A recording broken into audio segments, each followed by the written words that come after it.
Hi, and welcome back to Culturally Responsive Teaching. This is part 2 of our professional development.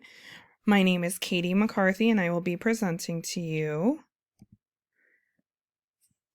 Today, we will be defining culturally responsive teaching, creating a more inclusive classroom environment, providing strategies for culturally responsive teaching, and praising students' accomplishments.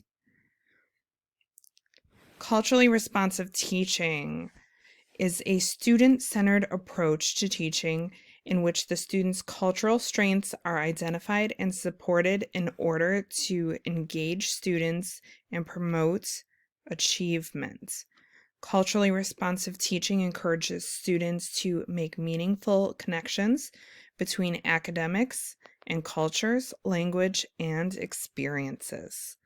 Culturally responsive teaching validates the student's place in the classroom and in society. You want to create a more inclusive classroom environment that is learner-centered, like in the last presentation. I included a link to the last presentation in case you have missed it or you need a little refresher. You want to create a multicultural curriculum. Learning should be cooperative, collaborative, and allow the students to participate in their own education. Curriculum should be relevant to the students and involve the community, meaning allow guest speakers, artists, parents, any kind of community involvement. Display the culture in the classroom. Have art on the wall, information on the wall about the different cultures in your classroom. Incorporate visuals. Build strong relationships between the teacher and the student, and the teacher and parents. Strategies for cultural responsive teaching. Have high academic expectations for all students. Provide opportunities for students to speak English.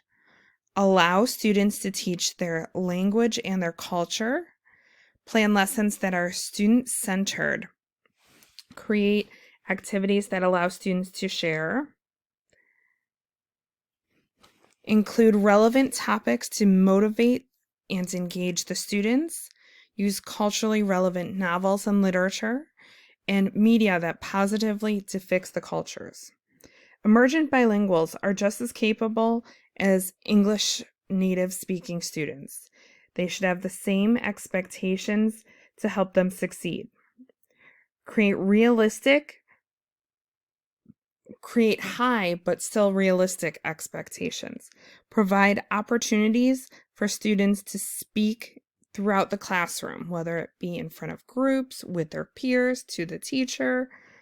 Ask them open-ended questions, have them read aloud, and role play. And very important, listen to your students. I want to come back to this providing media that depicts the cultures. I know in my classroom we watch CNN a lot. You can turn on news channels from around the world.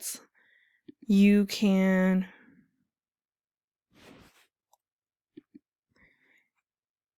listen to music from radio stations around the world.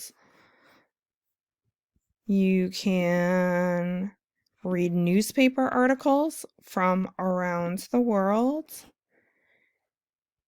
making things relevant to the student.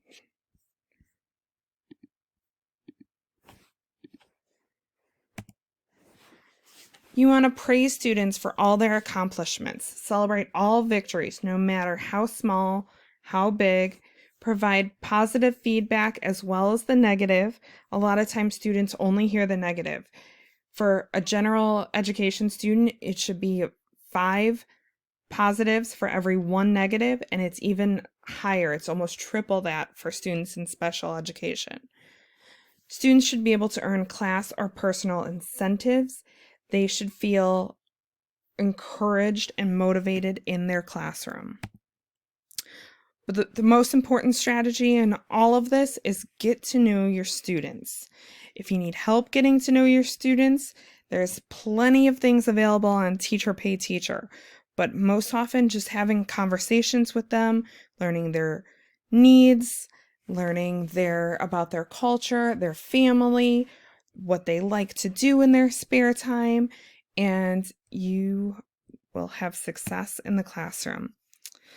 Thank you very much. If you have any questions, please reach out. It's been a pleasure of mine to be talking with you. I've listed my references, and I will email out this presentation to anybody who would like it. Thank you so much.